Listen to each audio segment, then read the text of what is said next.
esa fuerza inmensa que es y será el movimiento bolivariano, aliado en un gran frente nacional, donde se integren las diversas fuerzas sociales del país y del continente, por qué no decirlo así, vamos a tomar el poder y vamos a transformar este destino venezolano. El director de la CIA, George Tenet, confesó estar especialmente preocupado por nuestro país.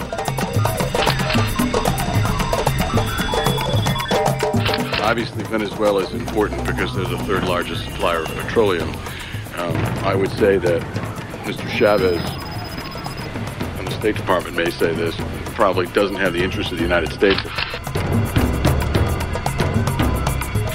Cuando Hugo Chávez llega a la presidencia en 1999, se inicia un nuevo proceso político en Venezuela, la Revolución Bolivariana, que transitaría un camino de cambios profundos, comenzando por la propia Constitución. Juro delante de Dios, juro delante de la patria, juro delante de mi pueblo, que sobre esta moribunda Constitución haré cumplir, impulsaré las transformaciones democráticas necesarias para que la República Nueva tenga una carta magna adecuada a los nuevos tiempos.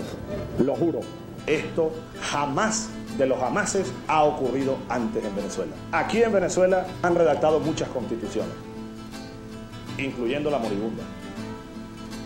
Ninguna de esas constituciones, para ser aprobada, fue consultada con el país sobre el cual se va a aplicar la Constitución. La nueva Constitución, donde se fijarán las nuevas bases de la República de la Venezuela del siglo XXI, que estará comenzando muy pronto. El llamado a la Asamblea Nacional Constituyente para elaborar la nueva Constitución sacudió a los sectores dominantes y los ataques contra el gobierno bolivariano no se hicieron esperar.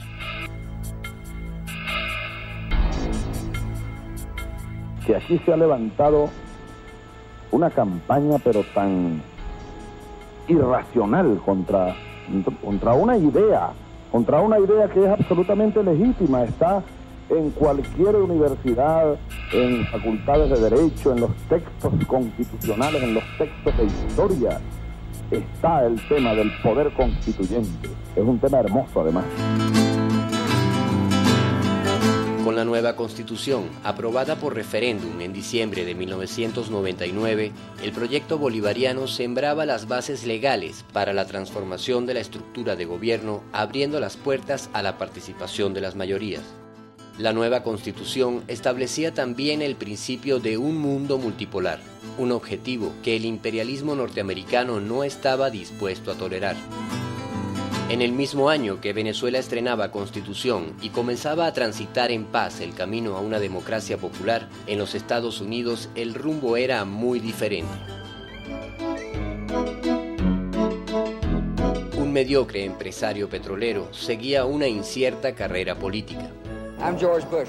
Hijo de un antiguo director de la CIA y expresidente, George Bush se estrenó como gobernador de Texas en 1994. When you're the president's son and you've got unlimited access combined with some credentials from a prior campaign, in Washington, D.C., people tend to respect that. I mean, access is power. And I can find my dad and talk to him any time of the day. En el año 2000 sería candidato presidencial a las elecciones de los Estados Unidos. Elecciones que perdería por estrecho margen frente a su contrincante, el demócrata Al Gore. Realmente es increíble que manipularon tanto las elecciones en el año 2000 y que la mayoría de la gente en los Estados Unidos sabe que ganó Gore.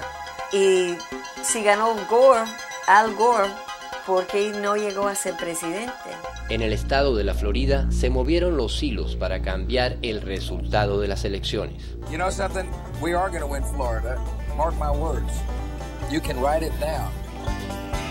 El gobernador del estado de la Florida, hermano del candidato George Bush, echaría mano de sus buenas relaciones con la mafia cubanoamericana.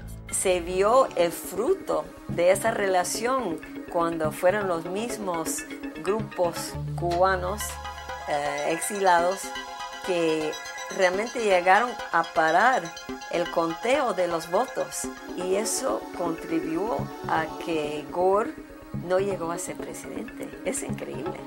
Bush acabó ganando las elecciones, pero no por mayoría de votos, sino por decisión de la Corte Suprema de los Estados Unidos. Un puñado de jueces decidiría que Bush era el nuevo presidente del Imperio del Norte. Cuando designa su gabinete de gobierno, la Casa Blanca se convertiría en una verdadera sucursal de corporaciones transnacionales y de guerra. Secretario de Estado Colin Powell pasaría a la historia por mentir sobre las armas de destrucción masiva en Irak. Vicepresidente Dick Cheney representa a la petrolera Halliburton, acusado de fraude y tráfico de influencias. John Negroponte, embajador en las Naciones Unidas, muy conocido por su historial contra los derechos humanos. Secretario del Tesoro Paul O'Neill, representante de la corporación Alcoa. Donald Evans, director de la petrolera Tom Brown. Condoleezza Rice, directiva de la petrolera Chevron, JP Morgan, Carnegie Corporation, Charles Schwab Corporation, Rand Corporation y otras. Donald Rumsfeld representa a dos grandes corporaciones de la industria militar, CERN y General Instruments, además de Motorola, Gulfstream Aerospace, General Dynamics, Sears, Allstate, Kellogg's y Asia Brinks. A ellos se suma el secretario de Transporte Andrew Card, representante de General Motors. El equipo de George Bush garantizaba que el gobierno de los Estados Unidos sería dirigido como nunca antes por un directorio de corporaciones que harían de la política exterior norteamericana una oficina de relaciones públicas para el control de mercados, contratos y petróleo. Política, guerra y negocios andarían de la mano con el nuevo gobierno. I'm a war president. I make decisions here in the Oval Office in foreign policy matters with war on my mind. La guerra que llevaba en mente no tardaría en ponerse en práctica.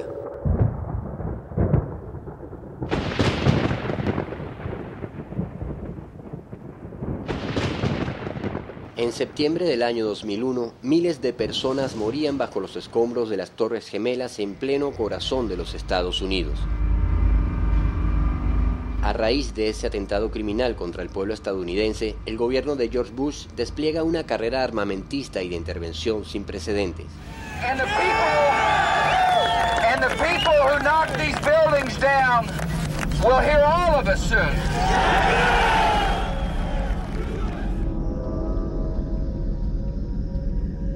Las grandes corporaciones y las agencias del gobierno cerrarían filas en el gran negocio de la guerra, amparados por el Acta Patriótica, una patente de corso para intervenir abiertamente en cualquier lugar del mundo utilizando como único pretexto la lucha contra el terrorismo. Los Estados Unidos se supone que es una democracia y que tenemos la libertad de expresión, donde la Constitución debe estar en vigor.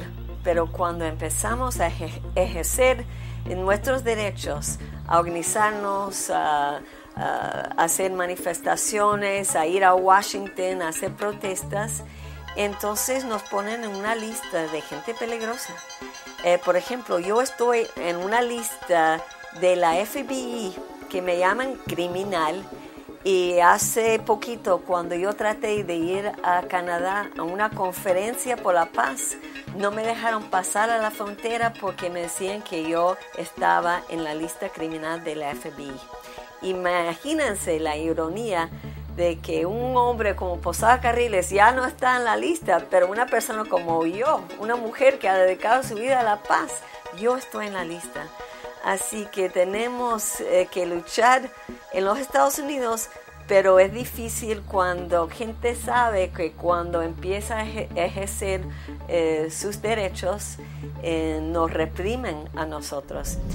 I hope the use of force will not become necessary. Yet confronting the threat is necessary, by whatever means that requires.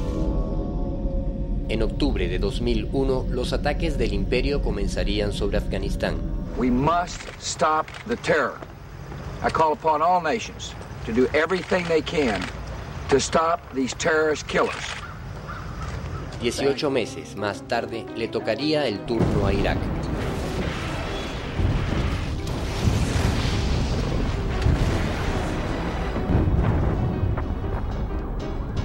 Miles de civiles son masacrados por los bombardeos del ejército estadounidense. Hombres, mujeres y niños que nada tenían que ver con el atentado a las Torres Gemelas cayeron bajo sus bombas en una acción que no guardaba relación con la lucha antiterrorista. Una de las primeras voces que se levantó por la irracional embestida contra el pueblo afgano surgió desde Venezuela. Que se busquen soluciones al problema del terrorismo, sí, que se busque a los terroristas, pero así no. Así no. Miren estos niños estaban vivos. Ayer estos niños estaban comiendo con su padre y les cayó una bomba de las que están lanzando sobre Afganistán. Esto no puede ser. Chavez is consorting with narco-terrorists in Colombia. Atreverse a enfrentar el negocio de la guerra del imperio tiene su costo, y Venezuela lo pagaría a partir de aquel desafío. Durante los 2 primeros años del gobierno bolivariano se hicieron cambios profundos en muchas leyes y políticas. La nueva constitución bolivariana detenía el proceso de privatización del país que habían iniciado los gobiernos anteriores. La OPEP, organización que reúne a los países exportadores de hidrocarburos, se vio fortalecida con el impulso de Venezuela, quien asumió la presidencia en defensa de los precios del petróleo frente a las grandes potencias mundiales. Persiguiendo el ideal de la Unión Latinoamericana, se establecieron acuerdos energéticos con diversos países de la región. Para los grandes intereses del norte, Venezuela marcaba un rumbo muy distinto al de la globalización neoliberal, y desde aquellos momentos comienza a fraguarse un plan para salir del gobierno de Hugo Chávez Frías. La excusa fue el acercamiento de Venezuela a la República de Cuba. Con el argumento de que Venezuela se convertiría en un país sin libertad, los sectores de oposición desatan una intensa campaña contra cualquier iniciativa de cooperación entre ambas naciones. ¡Cubanos de mierda! ¡Vendidos! ¡Vende patria! ¡Vende patria! No hay petróleo si hay petróleo para Fidel. No hay dinero para los pobres si hay petróleo para Fidel. Estas afirmaciones fueron ampliamente respaldadas por los grandes medios de comunicación de los Estados Unidos, reforzando la matriz de opinión pública mundial. Están adoctrinando a nuestros jóvenes con principios dogmáticos de Cuba para que denuncien a sus padres cuando hablen en contra del gobierno. Nuestro presidente está embelesado en una forma sexual tipo freudiana con el señor Fidel Castro. Si no hay un embeleso. Estos médicos cubanos que Chávez se trajo de Cuba para adoctrinar solamente a nuestros jóvenes, y estos médicos verdaderamente no tienen mayor utilidad en Venezuela. La Organización Mundial de la Salud recomienda tener un médico por cada 4.000 habitantes. En Venezuela, de médicos venezolanos, tenemos un médico por cada menos de 500 habitantes. No hay ninguna justificación para tener a estos médicos en Venezuela. Los médicos venezolanos le dan un palo a los cubanos. En los primeros momentos de esta campaña se trató de hacer creer que el gobierno bolivariano se encontraba infiltrado por miles de agentes cubanos que en pocos meses darían un vuelco hacia una dictadura comunista en Venezuela. El caso más elaborado y sonado fue el del falso agente cubano cuyo testimonio, ampliamente divulgado por los medios, alarmó al país al afirmar que junto a él se encontraban 1.500 agentes más en Venezuela. Desertó este viernes y señaló que desde hace 3 años hay agentes de su país infiltrados en Venezuela y que hoy en día incluso hay cerca de 1.500 militares. Un espía que se prestó para este juego de tratar de ayudar a Fidel en la invasión que nos está haciendo al pueblo de Venezuela. Dispuesto a enfrentar su responsabilidad, ahora cuenta otra historia sobre su vida en Venezuela. Admite que vino en el año 97, pero no en labores de seguridad, sino buscando mejoras económicas.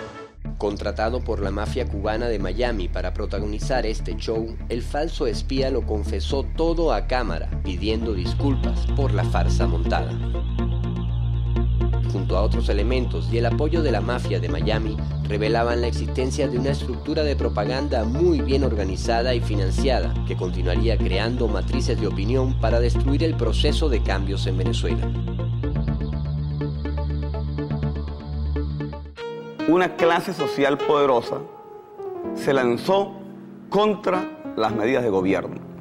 Y eso lo podríamos colocar como un punto de inflexión en diciembre del 2001, cuando después de aprobar las leyes habilitantes, la clase poderosa, Fede Cámara, e incluso la Iglesia Católica, deciden no seguir hablando con José Vicente Rangel, que era el enlace entre el gobierno y los sectores de Fede Cámara, la Iglesia Católica y los medios de comunicación. En diciembre de 2001, la federación que reúne a los grandes empresarios organiza una huelga general ante las nuevas leyes impulsadas por Chávez. Hacemos una exhortación a todos los empresarios a que se mantengan perseverando entonces en esta lucha que hoy hemos iniciado y que mantengan sus Santa Marías abajo, sus puertas cerradas, que mañana los trabajadores no se hagan presentes en sus puestos de trabajo. Pero el apoyo de la población a las nuevas medidas llevó al fracaso del paro. Venezuela pierde. Entonces, ¿qué Fede Cámara quiere Venezuela? ¿Cuál es ese amor a la patria, a la nación? ¿Cuál es ese amor que están dando? Ninguno. Toda la mayoría de las personas están trabajando y las camionetas están trabajando y los comercios están abiertos también y hay mucha gente que están trabajando. Yo creo que ese fue un fracaso.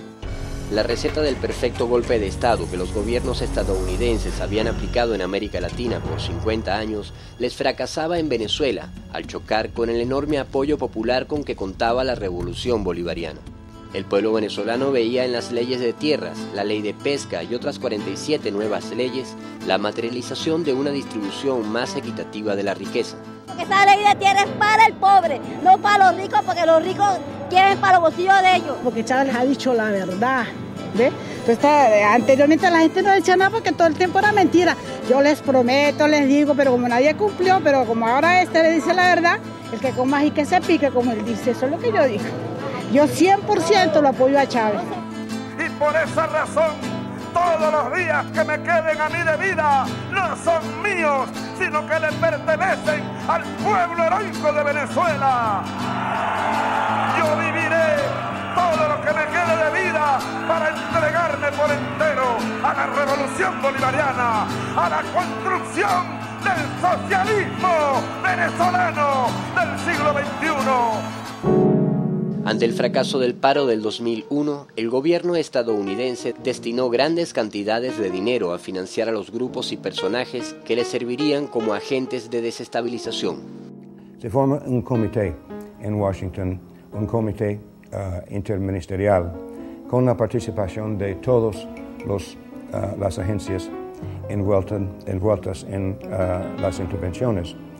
Y en conjunto hacen las decisiones de quién va a financiar cuál actividad para remover del poder al presidente Chávez y la coalición que lo apoya. Este programa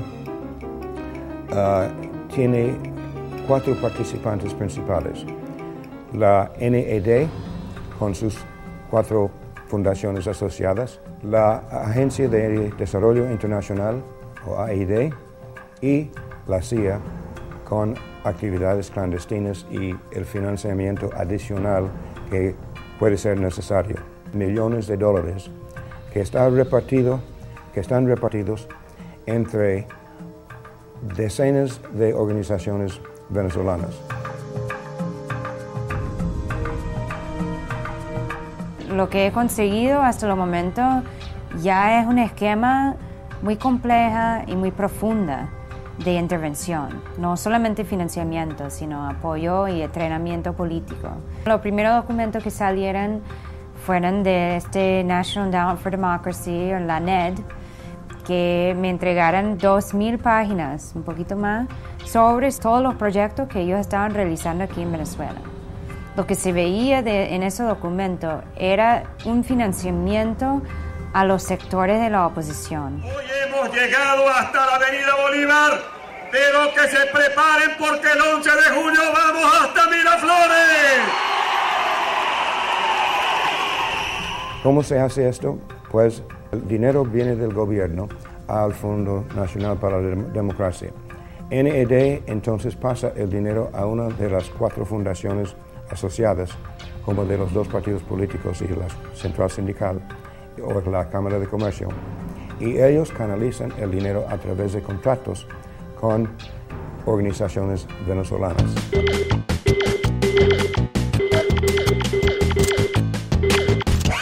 Estos contratos tienen que ser aprobados por oficiales del gobierno de los Estados Unidos, de manera que no hay nada de privado en cuanto a esos programas y las operaciones en general. Todos son programas del gobierno de los Estados Unidos.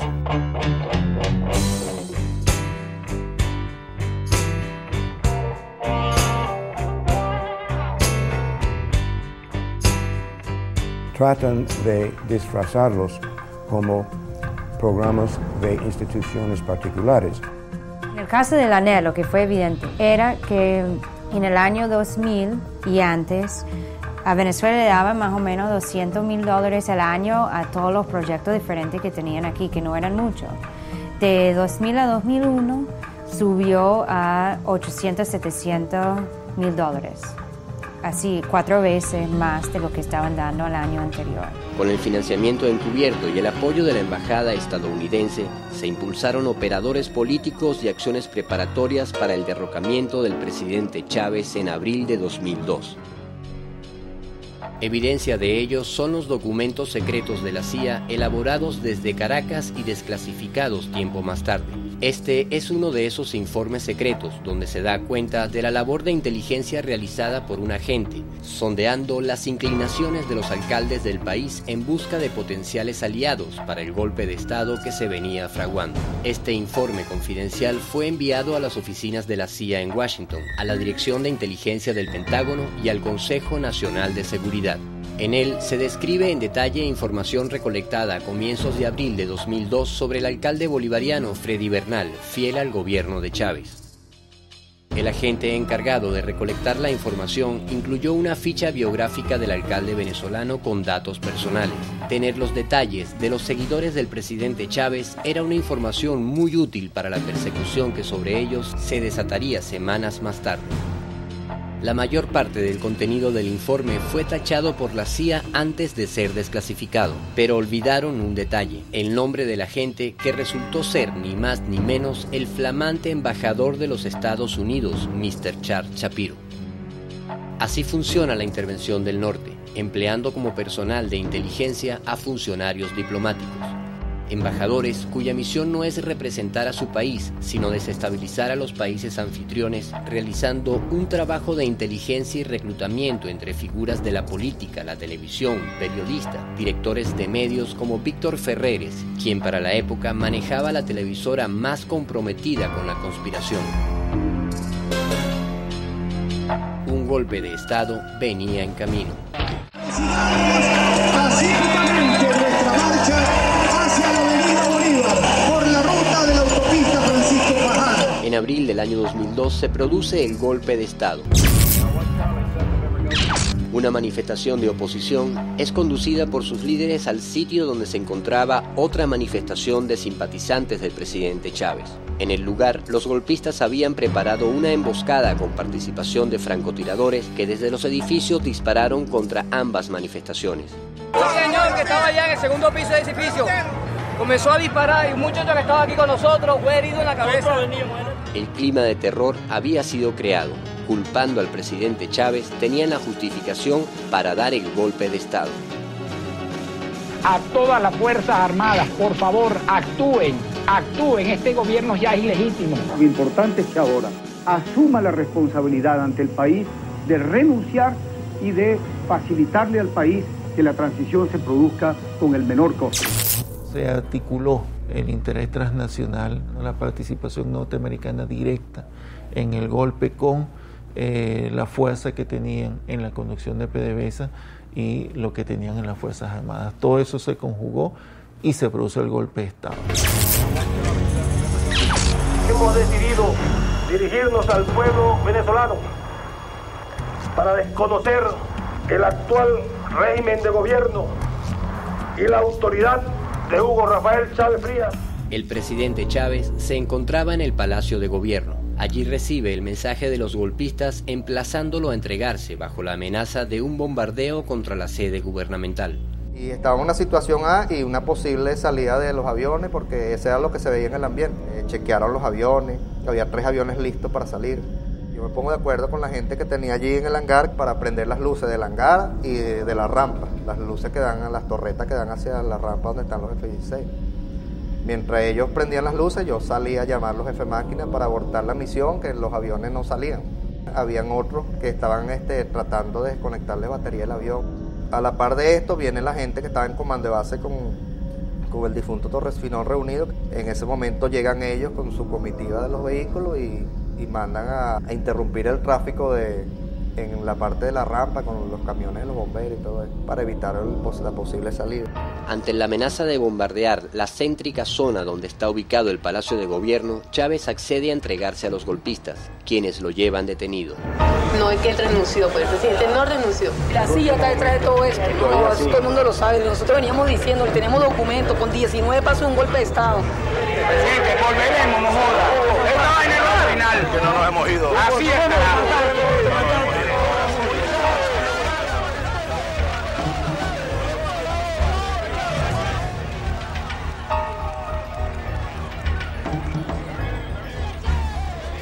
se ha decidido que la Fuerza Armada mantenga en custodia al presidente saliente, al presidente Chávez, y que se conforme entonces en lo inmediato un gobierno de transición. Yo, Pedro Carmona Estanga, en mi condición de presidente de la República de Venezuela. Al paso del tiempo se revelaron muchas claves que demuestran que el golpe de Estado ocurrido en Venezuela en abril de 2002 fue planificado y dirigido por los organismos de inteligencia estadounidenses. Se suspende de sus cargos a los diputados principales y suplentes a la Asamblea Nacional. La coordinación del golpe de Estado por parte de los organismos estadounidenses se evidencia con los propios documentos desclasificados de la Agencia Central de Inteligencia. Estos informes son realizados por la agencia y dirigidos a los miembros del gobierno en Washington para mantenerlos al tanto de las operaciones. Este informe corresponde a los días previos al golpe de Estado. En él se detallan paso a paso los sucesos que ocurrirían días más tarde. Un intento de golpe tendría un riesgo considerable de violencia. Las condiciones para el golpe maduran. Facciones de militares disidentes, incluyendo jóvenes oficiales, están acelerando pasos para el golpe este mismo mes.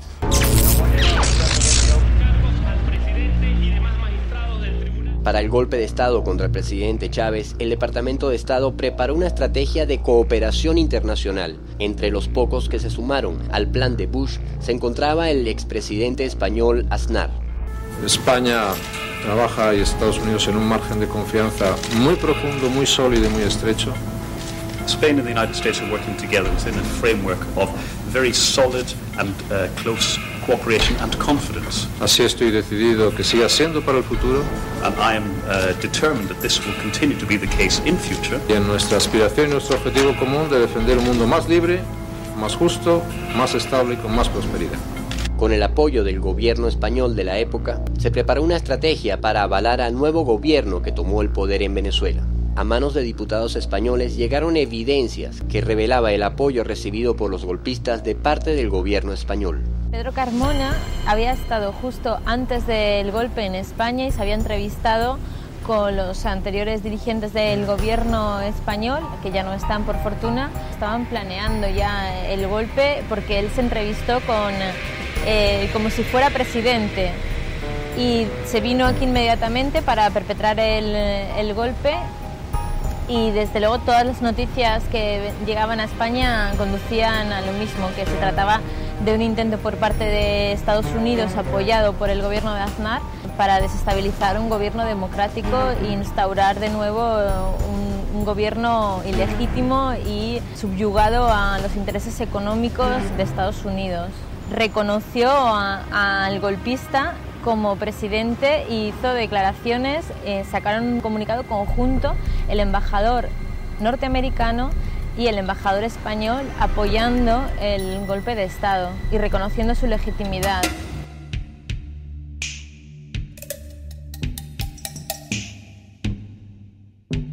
Fajín, se compró el Fajín que iba a lucir cuando tomara posesión en Venezuela del gobierno golpista.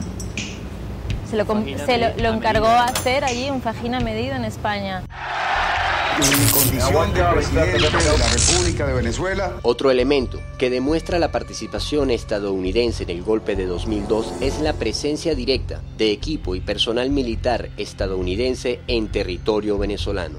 Equipos de guerra norteamericanos estuvieron en Venezuela. Informe preciso de personal militar que se encontraban en el Aeropuerto Internacional de Maiquetía y que tenían la necesaria observación a todo lo largo del aeropuerto, informaron de la presencia, por lo menos, de 2 helicópteros de combate de la serie Black Hawk. Otro testigo venezolano desde la torre de control del aeropuerto presenció la incursión de las aeronaves. Hay una controladora que me dice, Fran, vienen unos helicópteros norteamericanos de Aruba. Yo le digo a uno de los suboficiales que estaba ahí que por favor chequeara la orden de vuelo a ver si estaban autorizados. Y él me dice, sí, mi maestro, aquí está la orden de vuelo, tómela. Y era una orden de vuelo para 6 helicópteros UH-60 Black Hawk. Veo en la rampa militar, lo veo porque yo estoy en la azotea, el centro de control tiene 3 pisos. La rampa militar me queda a un lado y podía divisar completamente la rampa militar desde la azotea. En lo que yo volteo veo un KC-141 y 4 helicópteros blancos. Entonces, en ese momento a mí se me había olvidado que ya ellos me habían dicho que los helicópteros habían llegado. Él me dice, esos helicópteros son los blancos, los gringos, ¿no? Y le digo, sí, no sé qué hacen ahí. O sea, él me dice, verás, yo no sé qué hacen ahí, pero son bien bonitos, me dice. En ese momento yo le digo, estos malditos están aquí para masacrar a mi pueblo.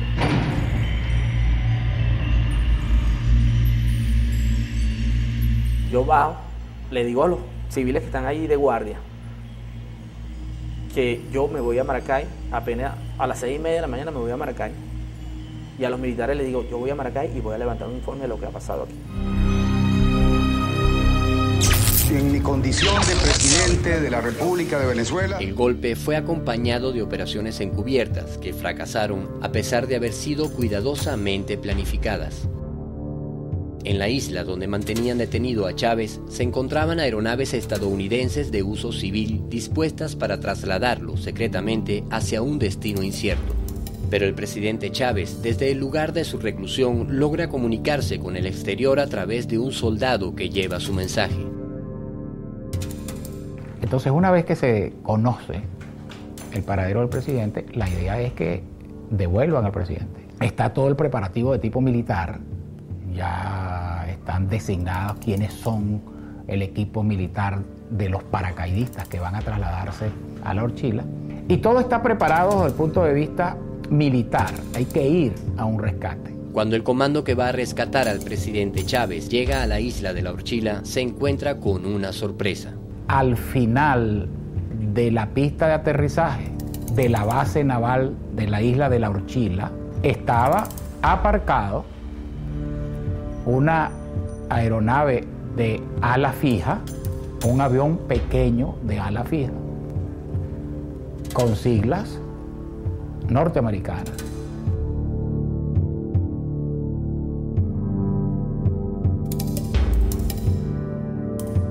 Y esto no me lo contaron, esto lo vi al momento de aterrizar en la Orchila.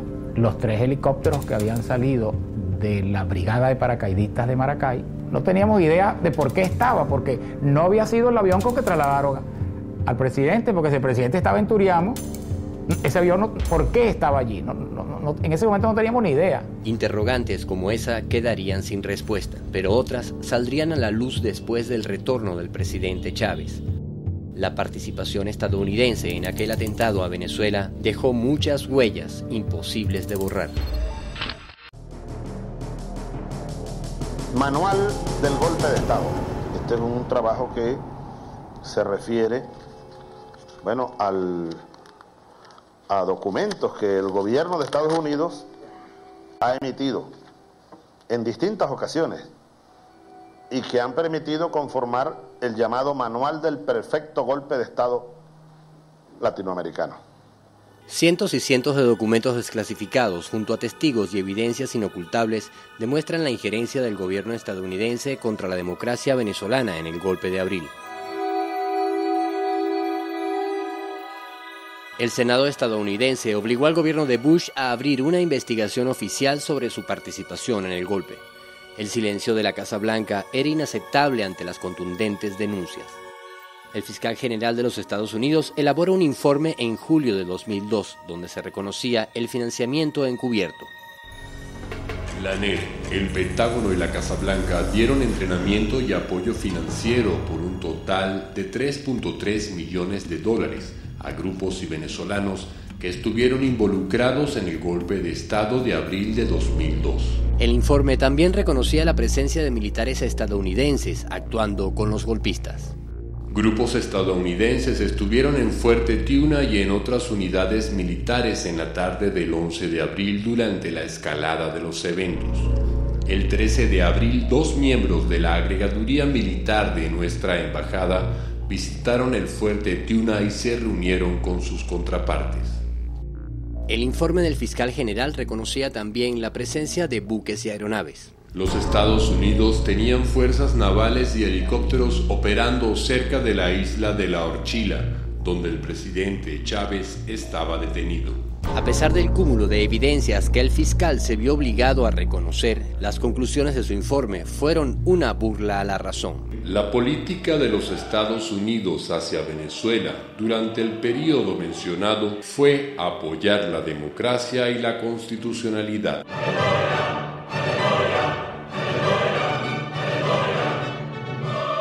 Con este informe, Bush se lavaba las manos ante el Senado y el Departamento de Estado evitaba cualquier responsabilidad en el golpe de Estado del 2002. This is no time for a witch hunt. This is time for national reconciliation in Venezuela, and we are working with our partners in the OAS and in the region to try and help Venezuela through this very difficult time.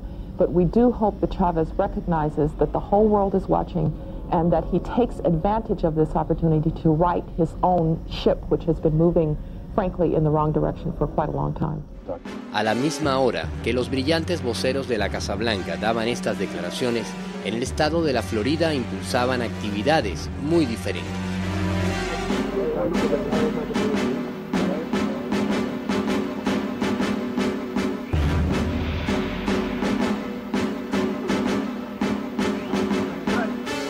Las personas que vemos entrenando con uniforme y armas de guerra son paramilitares y el lugar donde se encuentran es una finca en las cercanías de un aeropuerto de Miami. Practican tácticas de combate y manejo de armas y explosivos, actividades que en cualquier otro país serían consideradas ilegales para civiles, pero en el estado de Florida cuentan con el aval de agencias de inteligencia del gobierno.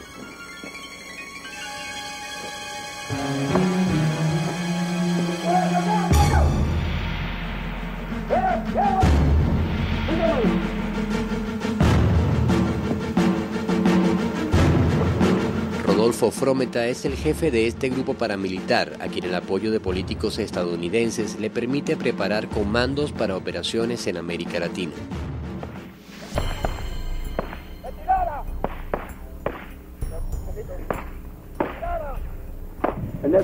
Todavía. Vamos a salir esto manteniendo, no adelantándose nadie, como le dije. Primero vamos a hacer miren, a 25 balas cada peine. Abre. Te pongo la mujer.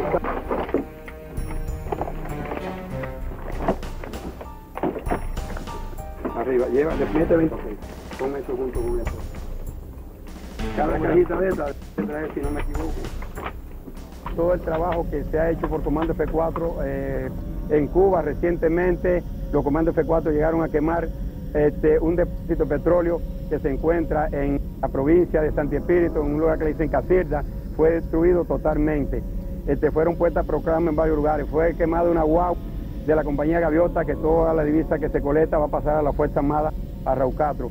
Fue fundido un jeep en Guantánamo, que era de la seguridad del Estado. Fueron puestas proclamas en Guantánamo, en varios lugares.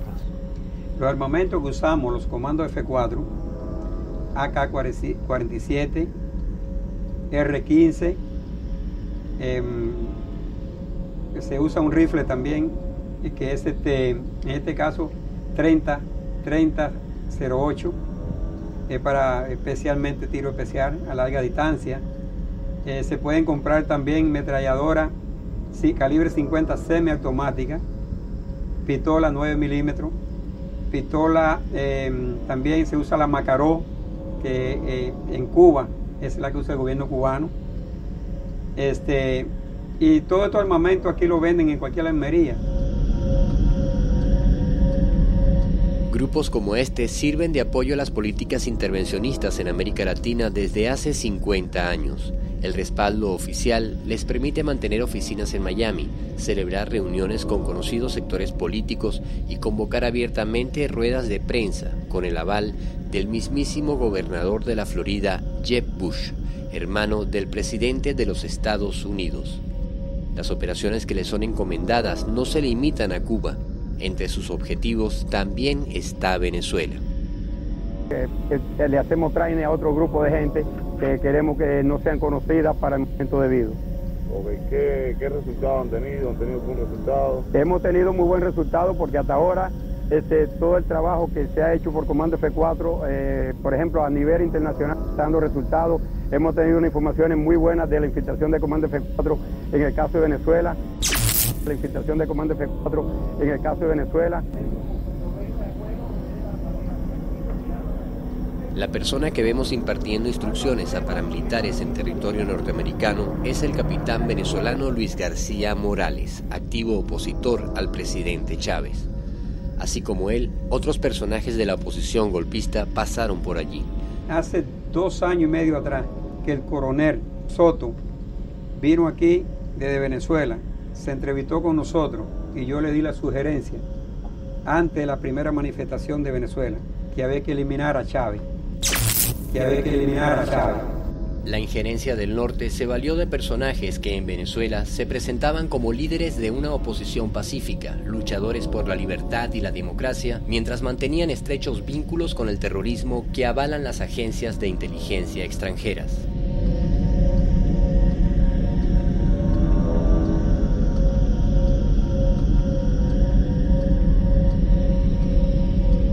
Le dije también anteriormente a un alcalde que vino a Venezuela, que se reunió conmigo, y le dije que había que eliminar a Chávez si querían un cambio político en Venezuela. Me dijo que él pensaba que con el voto revocatorio iban a sacar a Chávez del poder. Muy bien con su armamento. En esta posición vamos a...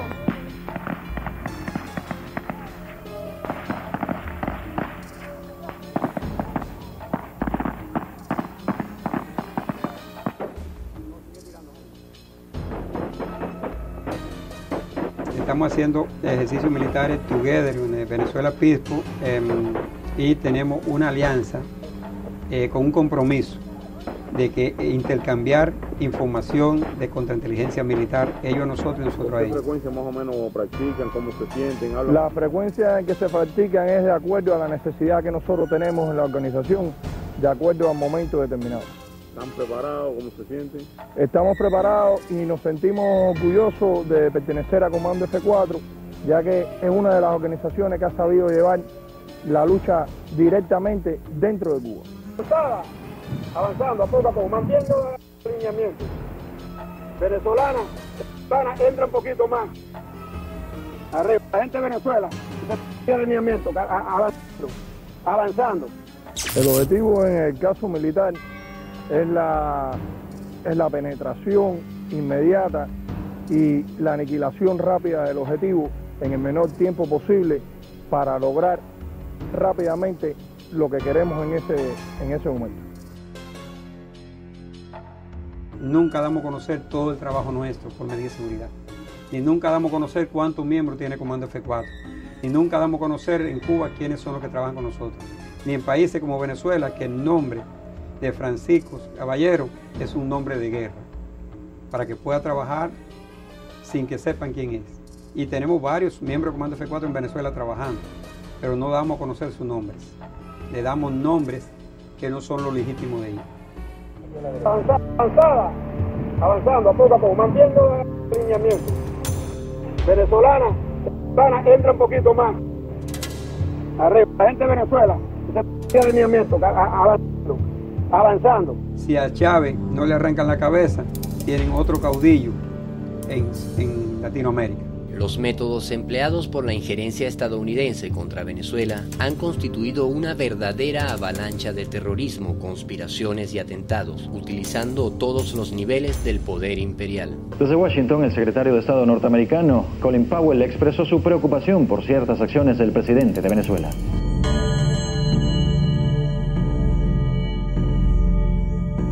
We have been concerned with some of the actions of Venezuelan President Chavez, Venezuelan President Chavez. We have been concerned with some of the actions of Venezuelan President Chavez and his understanding of what a democratic system is all about. I'm sure that all of us are going to be watching very closely to see what goes on in Venezuela and with President Chavez in particular. Este ha sido un recuento de las principales acciones de desestabilización contra Venezuela desde 1998 hasta el año 2002. Un sabotaje a la industria petrolera venía en camino y en los años siguientes continuaría una larga lista de conspiraciones y atentados. If anybody harbors a terrorist, they're a terrorist. If they fund a terrorist, they're a terrorist. If they house terrorists, they're terrorists. I mean, I can't make it any more clearly to other nations around the world.